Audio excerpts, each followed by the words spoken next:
so grateful to welcome Becca Shaw from Ember Healing to the REVA Experience Podcast. Becca is a compassionate spiritual guide who's dedicated to illuminating the path to true potential.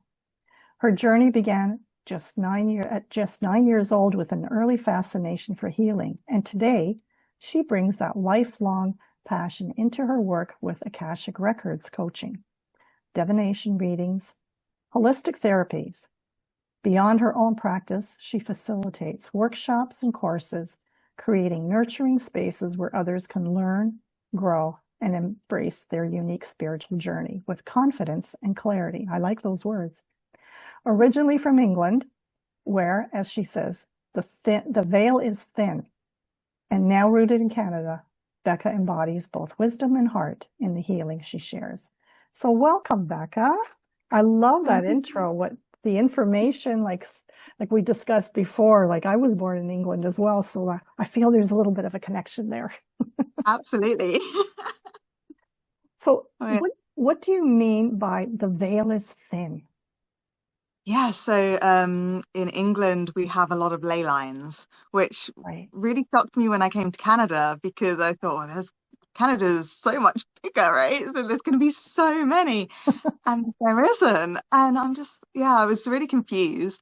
But yeah, in England there's so many ley lines, which are like the energy lines throughout the earth, right? So that's they usually put like religious buildings, like lots of churches and cathedrals and stuff are on top of these ley lines, because before they went up, there were sort of sacred sites to the Celts and people like that, right? And so like Stonehenge, for example, is on ley lines and stuff like that. So when I say the veil is thin, like we have a lot of for want of a better word, magic in England, where we are very much whether we realize it or not, we're in a very ancient land, and we have lots of stories about how the land of the Fae, so like the fairy realm, which isn't like Tinkerbell or anything like that, but it's like that other world is kind of overlapping, and so there's like these doorways and people can go through, and it's just very, very magical. Everything there has like a reverence to it. No matter what you believe, you can kind of walk somewhere and you think, oh, like it's tingly, or there's something here, there's something old and ancient and strange here, or exciting here. So it's very much like so I always say that I obviously was going to be who I am because I was born there, and I was already very into magic and other worlds and healing and stuff. So it was the best place for me to grow up, for sure, where I could just tap into that extra energy. Yeah, it's fascinating. And I've always been drawn to England, maybe because I was born there, but there's such a fascination about the UK. And like you mentioned, Stonehenge and so many other historical sites around there. So yes, absolutely. And when I asked what inspired you to start your business or journey, I love what you put in the answer: the lifelong journey of learning magic, healing, and discovery. What a combination. That's amazing. I love it. So can you elaborate on what inspired you? My mum would tell you that like I was literally born like I was always very drawn to, I mean, all children love fairy tales, right? But I would go so much deeper into it, and I really got into mythology and things at a young age, and I got into astrology and astronomy and all of these things, and I just loved magical things, and like not just like the pretty princess and magical fairies and things, but like the sort of almost darker side of it as well, like the kind of raw side of it. And I was really interested in all the different aspects of that, and I just wanted to learn all the time. And then so my mom just really, really encouraged that at a really young age and got me into healing and got me my first tarot deck and all of these things, right? And so I'm constantly learning. And if your listeners actually believe in past lives and stuff, I would say that I've been doing it for lifetimes, right? This is my soul has always been in the magic of it all, in the wanting to get more knowledge and wisdom and expand, and not just for myself, but to introduce others to that also. Like have other people to wake up to it all and just discover for themselves like the immenseness of everything. Yeah, and that's key. Like it doesn't matter what field or a profession you're in, learning is so important, because from there you like you said, you expand your knowledge, you expand your experiences, and you may actually find out your true purpose, because you may be heading in this direction, but as you're learning and experiencing things, you find, oh, okay, this is where I really need to be. And that's what I experienced in my life too. But it's interesting how the learning comes with healing and discovery, all of that, and then you threw in the magic part. I love it.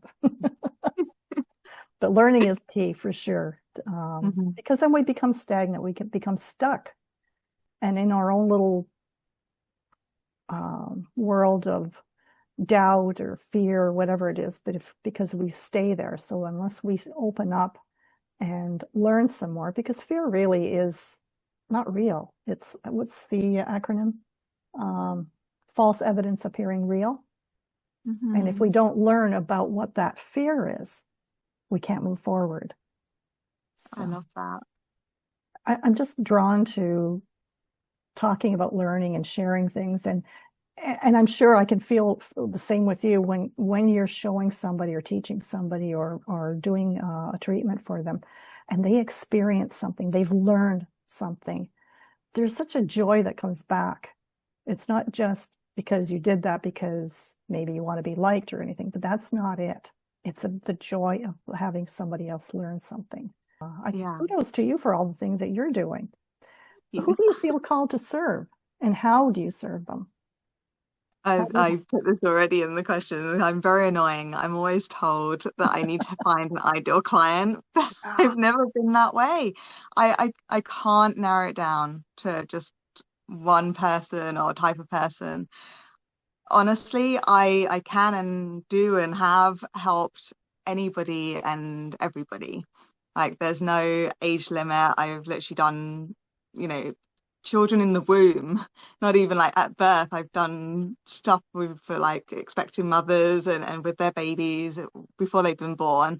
I've gone, all the way to, I haven't done any like death doula stuff, which is very interesting, but I would be very, very happy to do that as well. But I've done like elderly and people about to transition and stuff like that as well, and everybody in between. And with the work that I do, especially with the Akashic Records, even though that seems out of all of them the most out there and weird, I can literally do that with anybody. They can have any belief. They could be an atheist, or they could be super religious. They could be really Catholic or really Muslim, or they could be really, really spiritual, or they could just be I'm not really sure what I am, or I kind of dabble.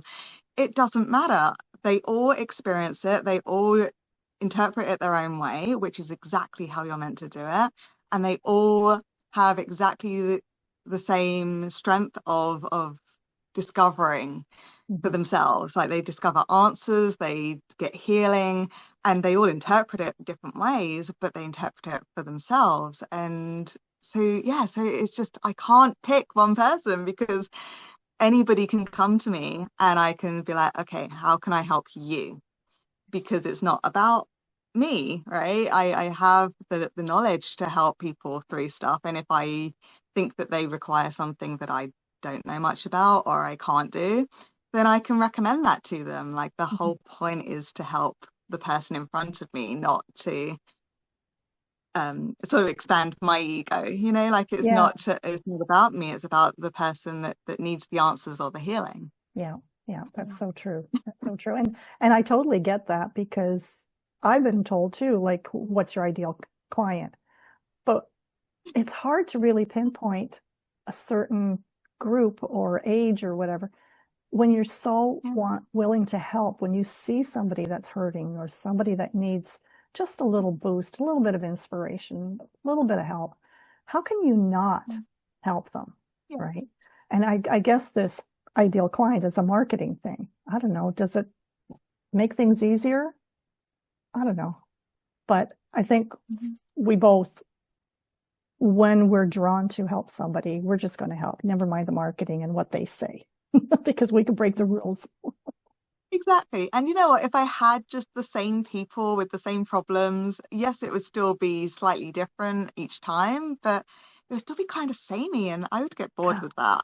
I need variety. I need, like, my client in the morning to have something really mundane, and then my client in the afternoon to need some physical healing for something, and my client in the evening to be super spiritual, past lives on other planets or something. Like I need that variety in my day. Yes. Yeah. Now that's true, especially when you're a creative or sensitive, spiritual person. You do need that. You need that input of different energies to keep the gift going, I guess. Maybe that's one way of saying it. Can you tell our listeners a little bit more about the Akashic Records? What are the Akashic Records? Yeah, so nice and easy. Just imagine that everybody has their very own library, and it's on a spiritual plane, or if you don't want to go that woo-woo, it's your subconscious. But whatever you think, it's a library. And in this library, it holds everything that your soul has ever done and ever could do. So all of your past life stuff, all of the stuff in this life, possibilities for the future in this life and future lives. And what you can do is you can go to this library where you have librarians, and those are your guides. Those can be spirit guides, they could be just Akashic Records guides, they can be ancestors, they can even be like gods or angels or ascended masters. Anybody can come into your records, of obviously people that are going to do the best thing for you, but they are all in your records and they can help you and guide you. And so say you go in with a issue, like you're blocked with something, they can tell you what that root cause is. They can show you where it came from. They can show you how to release it, help you release it, heal from it, and then just integrate that into your physical life. So, I mean, it's very, very magical just how that can happen, because, most things would be like, okay, so come to me for session 1 and we'll pinpoint what the problem is, and come to me for session 2 and we'll find the root cause, and 3 and we'll do this, and blah blah blah. But with the Akashic Records, pretty much 99% of the time you can go in with your question, find the root cause, heal, release, all of this stuff, and then do some other stuff in there as well, all in the one session. So it's very, very quick. It's very, very easy. Like, if you know what you're doing, it's very, very easy just to go in and do it. So that's a long-winded way of explaining what the Akashic Records is. Well, actually, that was very good. I'm pretty sure people would get an understanding of it. So if somebody wanted to book a session with you, let's say in the Akashic Records, how would they get a hold of you? So I'm on social media, Facebook and Instagram, so people can contact me through there. And there is actually like a link tree there in the bio as well, where they can, go on there, and there's like my calendar and everything. You can find my calendar on there, or you can go on my website as well. I can give you all of those, and you can put those in below or whatever. And then they just they can book a free consultation type call, just to sort of see how I might be able to help them, or if I can suggest some other things perhaps that they would be better suited to. And then they can just go from there. It's very, very relaxed, just sort of them focused. And and that's how they can get in contact. We'll have the links in the podcast as well. That's exciting. Actually, let me just ask, I meant to ask this at the beginning. Where in Canada are you? So I am about 40 minutes west of London, Ontario. So you're about 2 hours and 40 minutes away from me. Where are you? I'm in St. Catharines. Lovely. South of Toronto. Yeah, I'm also south of Toronto, but the other way. The other way. Yeah, I wanted to share that because what made me think of that is because you're from England. I was born in England. Now you're in Canada, and I'm in Canada. So I just wanted to see how how close that connection is physically here. Yeah, absolutely. Well, I was in Toronto for a really long time, so I was closer at one Closer, point. yeah, for Yeah. sure. What's a personal story or turning point that shaped who you are today? And I love how in the response you put two answers, a light version and the darker version. Oh my gosh, that was so Yeah. interesting. Do you have a preference? No, to talk about both because they're exciting. Talk about both? Well, I already kind of covered the first one anyway, the lighter one. Mhm. And that was pretty much just my mom's influence in uh allowing me, I guess, to explore at such a young age all of these things. Like there probably was some things that she got a bit like, oh, that's a bit much. That's a bit of a a non-age appropriate thing for you to be looking at right now. But she was very, very, very supportive. She knew I was very magical from a young age. Like I was always talking to, you know, the other beings that were around and all this kind of stuff. And she actually got me into massage. Like she was watching a TV show and they were doing a foot massage, and she hated people touching her feet. Like she was very, very ticklish feet. Mm. So I don't know why she did this, but she said, just, follow along with the TV and do my feet. And so I did. And she was like, that's really good. I think it's my birthday or it was Christmas coming up. So she bought me books on massage. She bought me my first aromatherapy oils. And then I started learning aromatherapy. And Nice. then we had a new neighbor move in across the street and she did holistic massage. And so my mum sent me across there once a week to go and learn from her. And that was just amazing. Like, and then she bought me my first tarot deck. She bought me all these books on astrology and divination Mhm. and all of these things. Like, yeah. So I was just constantly learning because she supported me in that. And that's key, having the support, especially at a young age, to um, not be put down or you can't talk about that because it's whatever, right? You had the support, which is Exactly. really amazing, really wonderful. I'm so happy that you had that. Now, when you talk about the Yeah. darker um, turning point in your life, I think a lot of our listeners can resonate with some of this. So I'll let you talk about that.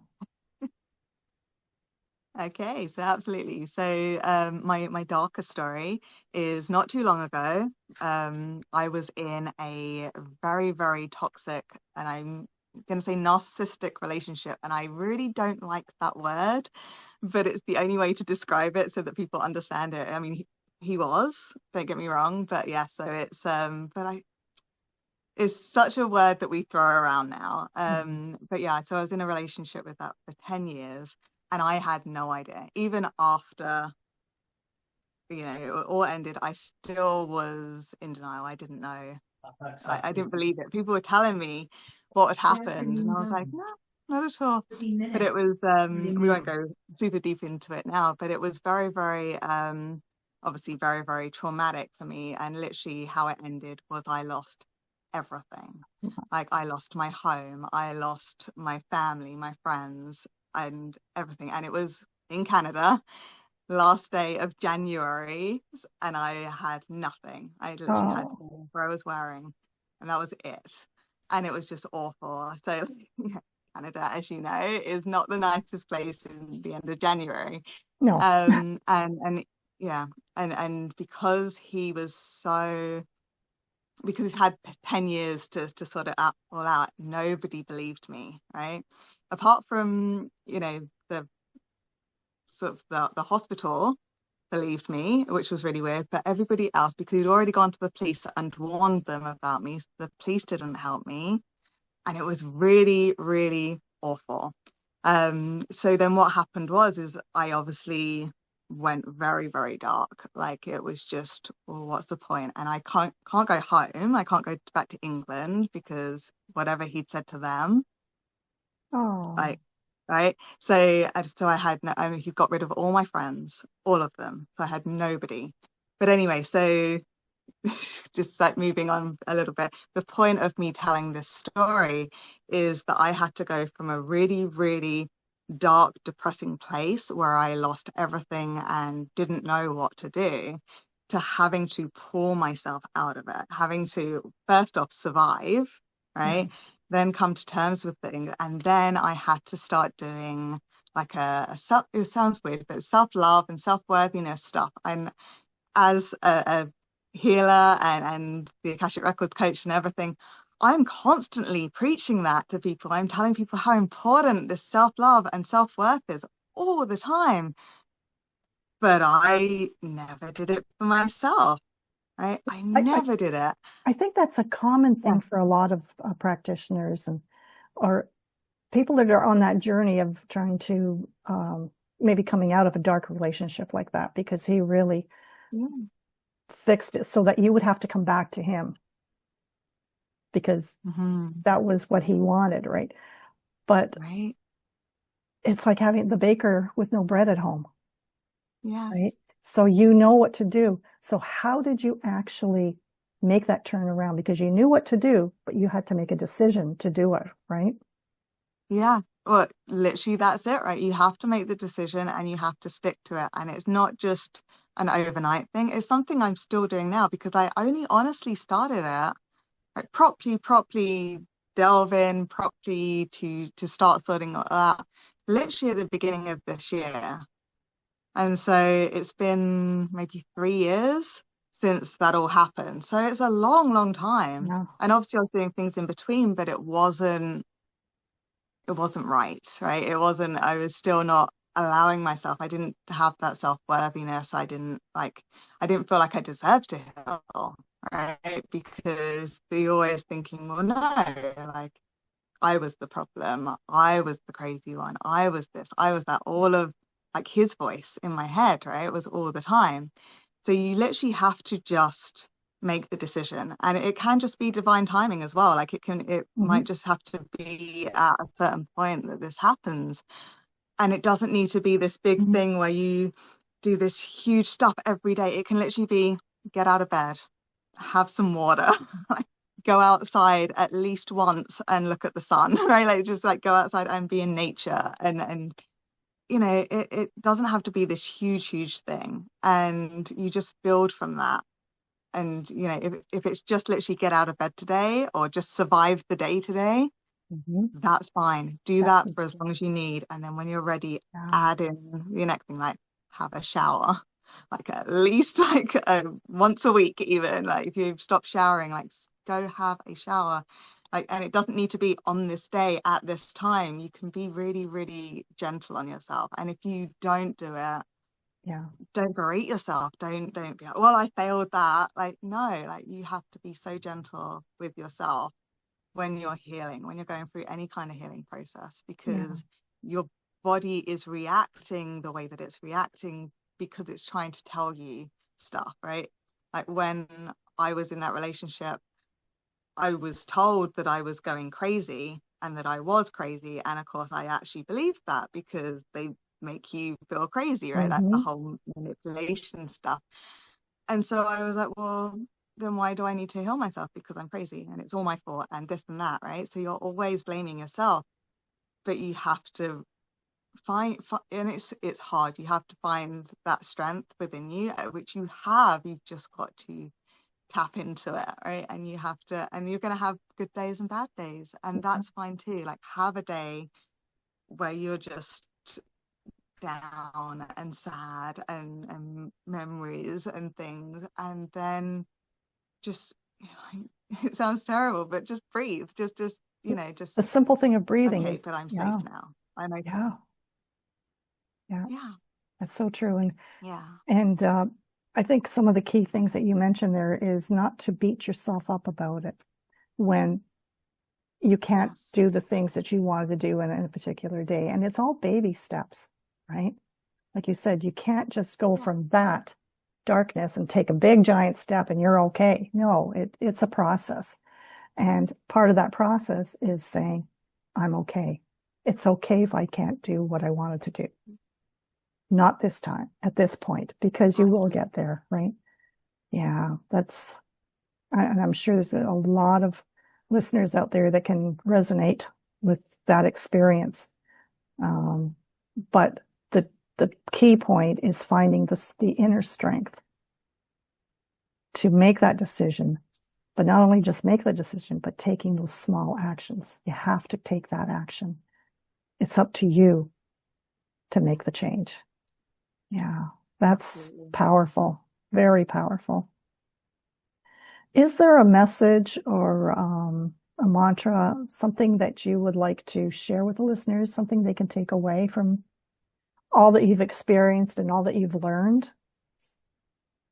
Yeah, I always want people just to know just how powerful that they are. Like, my whole thing is empowerment, really, for people, to have them understand that they are like a soul in a human body, right? Yes. And that soul is so immense and so powerful and so eternal.